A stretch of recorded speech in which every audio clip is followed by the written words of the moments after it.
नमस्कार। उसकी रचना का नियम निराला है। हम यहाँ सुंदर से सुंदर वस्तु को देखते हैं, उसका भोग करते हैं, परंतु कोई भी यहाँ से एक ढेला भी अपने साथ नहीं ले जा सकता। मैं अनुसया साहू, आइए सुनते हैं एक कहानी जिसका नाम है भाई हम सब किराएदार हैं। एक समय की बात है कि एक चौधरी बहुत बीमार चल रहे थे और वे उनका स्वर्गवास हो गया। परिवार को छोड़कर वे चल बसे। ऊपर पहुंचे तो देखा भगवान जी लेखा जोखा कर रहे थे। सभी कतार में खड़े थे।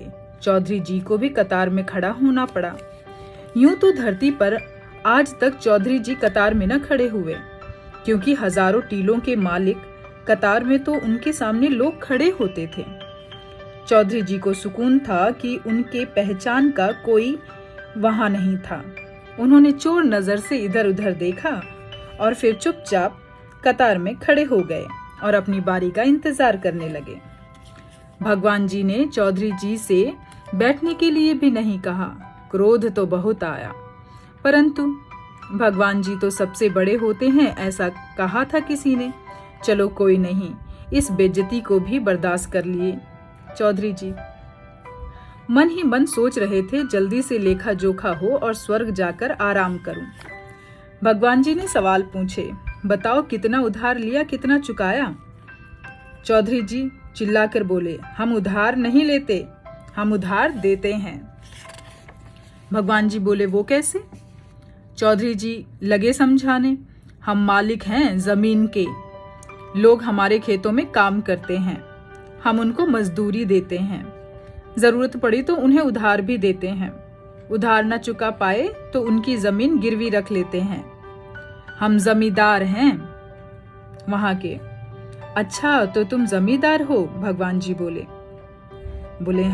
चौधरी अकड़ कर बोले, हाँ मैं जमींदार हूँ। तो उन्होंने कहा कि अच्छा, अगर आप जमींदार हो, भगवान जी ने कहा कि अगर आप जमींदार हो तो हम कौन हैं? आप तो चौधरी बोले, आप भगवान जी हो। हम काम तो भगवान जी बोले, हम काम क्या करते हैं? तो वे बोले, आप हम लोगों को स्वर्ग भेजते हो और जो पाप करते हैं उन्हें नरक भेजते हो, जो पुण्य करते हैं उन्हें स्वर्ग भेजते हो। हम तुम्हें अपने घर भी भेजते हैं, भगवान जी बोले। तो चौधरी जी ने कहा कि कैसे?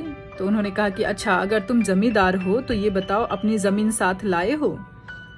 चौधरी जी बोले नहीं और अपना सिर खुजलाने लगे। तब भगवान जी ने उन्हें नीचे दिखाते हुए कहा कि देखो, नीचे देखो, जितने गोल गोल ग्रह और तारे दिखाई दे रहे हैं यह सब हमारे हैं। इस पृथ्वी पर तुम्हारी जमीन है, तो यह जमीन किसकी हुई? चौधरी ने अपना सिर खुजलाया और कहा, आपकी सरकार। भगवान जी बोले, हमने अपनी जमीन पर तुम्हें भेजा था ताकि तुम कुछ पुण्य कमा कर आओगे। नेक कर्म कर तुम्हें अपने हिसाब चुक्त करने चाहिए थे, परंतु तुमने जमींदार बनकर गरीबों को सताकर ऐसे कर्म किए कि पाप बटोर लाए। अब तो तुम्हें नरक में ही जाना होगा। चौधरी का मुंह छोटा सा हो गया। उसे अपने एक जन्म की कीमत समझ आ गई और यह बात भी बुद्धि में बैठ गई कि भाई हम सब इंसान यहाँ इस पृथ्वी पर किराएदार हैं।